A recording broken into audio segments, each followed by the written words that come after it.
Hello. Hello from the Neil. First time taking it off the dock. It is extremely tight here. Actually, we have a little bit of space on our right, maybe like 3 feet compared to every other boat here, which is just, you know, very tightly hugging everybody around them. So, should be fun. We're gonna go extremely slowly. Have a great time. Slow as pro. Slow as pro.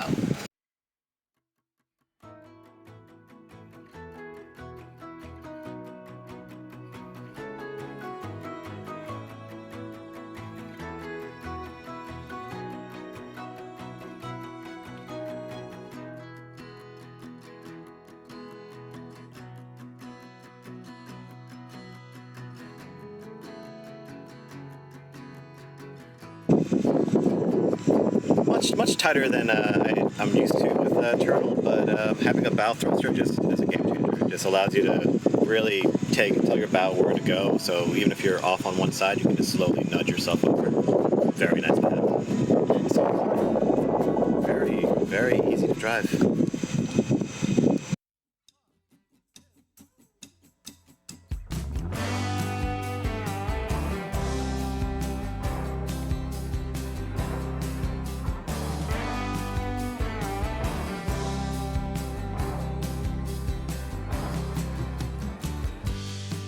Tell me, babe, where are you going?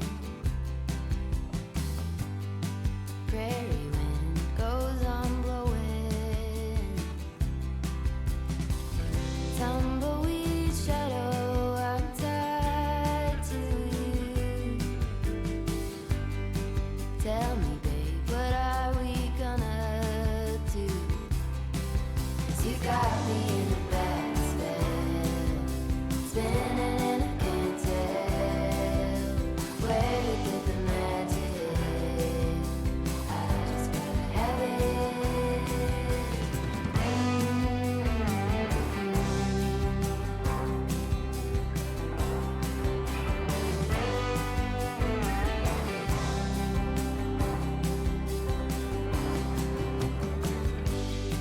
In the light, I had a vision.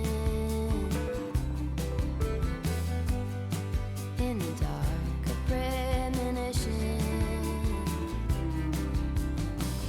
You took my dreams and now I'm bound to you. Tell me, babe, what are we gonna do? 'Cause you got me in the backspin. Never a dull moment. We just got a bit of the snubber stuck in the windlass as we were pulling it up to an anchor to leave this absolutely gorgeous spot for another gorgeous spot, which actually you can see right there. It's an entire 14 nautical miles away, so the boys are having it under control, and we should be going in no time. It has been incredible to have Nick and Megan coming on board with us, because not only are they an absolutely pleasure to have as company, but also really nice to have somebody to troubleshoot with. Not something that we're used to when things happen on the boat. So maybe there's something to maybe group sailing together with your friends, which, yeah, it's a brave thing to do, but sometimes it's nice to have the company.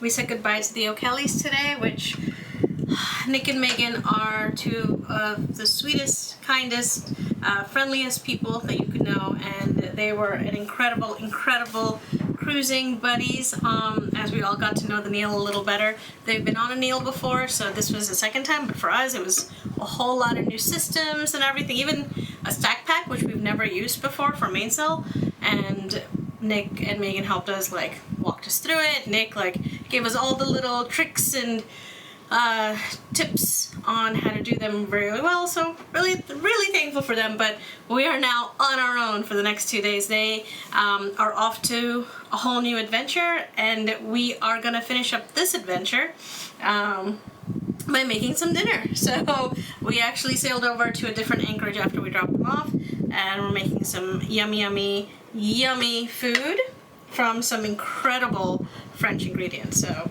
always really happy to have some fresh food, and and tomorrow we'll see where we'd like to go. But overall, the charter has been well above expectations, which is always really nice. And we'll have your boat tour coming up tomorrow. Oh, wow. First thing I would do is get some shades. Okay. Yeah, it's missing some of the creature comforts. But the living space on this boat is amazing. Hey, Megan, come over here. I was really curious how I would feel about living in one of the amas, because when we just did the day sail, I just peered in there and it was like not very inviting. But I gotta say, it's pretty darn comfortable. And even though the toilet is right at the entrance, and I often felt a little vulnerable using it, everybody's, you know, sort of spread out around the boat, that I felt like I could close the top and I'm good. I got privacy. No, but I love the galley, the forward visibility, that nav station, and the really short little tramp bow area it's weird looking to me, but it is great because you can see everything. See the anchor, see what's right in front of you. And I do feel like with the amas, I did feel a little more movement even while we're sailing, maybe a little at anchor where it feels a little more like a monohull, you know, with the motion. So there were times, like I was like, okay, if we were on a cat, we would be moving with waves, but not more like that. No teeter-tottering on a catamaran. And it's minor, but I just... It's small, but it's different. And compared to a monohull, it's way better, right? Still, but... Let's go back to a positive with the Neil 47, though. I dare you to find a 47-foot catamaran outside of a Lagoon 450 that has as much cockpit to living room space. Yeah. I mean, it's really it's a ton of space on this main level. We have not slept in your guys' bunk, but that looks pretty comfortable. Is that a king size? That's queen. Is it a queen? Yeah, that would be pretty cool. That'd be pretty nice. Windy night, you know, you're watching the anchor from your bed, you know, that'd be kind of cool. Your coffee is 1 foot away. We've gotten a little lazy with our shots in the last few days, so today we thought we would get out into the dinghy and get some nice 360-degree shots of the boat and how pretty it is.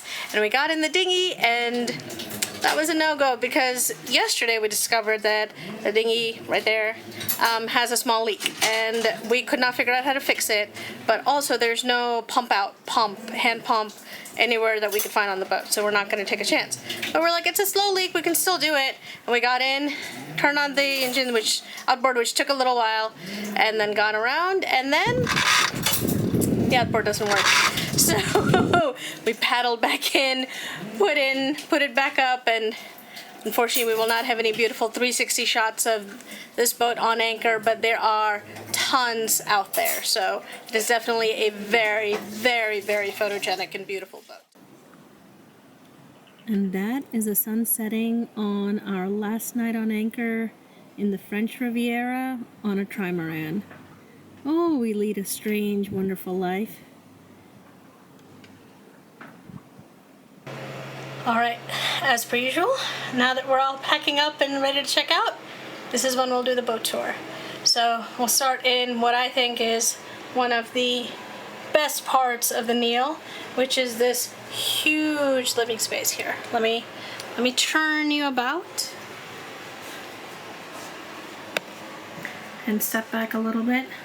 So you've got this huge seating area on the inside and nice double pan doors that close the other way and curtains. We're quickly brought into the very nice U-shaped kitchen with all the fun amenities and nav station with full control, autopilot and all that stuff. And I think you could put your iPad there, and then right on this side, sorry, we've already stripped the beds, but nice big bed. You can get in from one side, you can get in from the second side, and a nice hatch over here. There's no overhead hatches, but there's a fan and the hatch and a direct view to glasses that to windows that very much need a bit of a wash. But you've got these two guys as ventilation, no real ventilation from the top, but so these two are like the main ways that air comes in. Nice 360 of the outside, which makes the space very, very nice and open. And if you look down, you've got stairs down to what looks like very, very, very dark area. And you've got a front shower, which actually has been amazing, and sink, and mirror, and a toilet, which we hate because it is way too narrow. My hips even hit each of the walls, so way too small for us. But full nav panel here with all the nice control. This boat actually came with, can't find the entrance, but a water maker, which was really, really cool. Didn't expect that in a charter. And then you've got the outdoor space. Of course, lots and lots and lots of room to hang out and sit. Hi, Dave.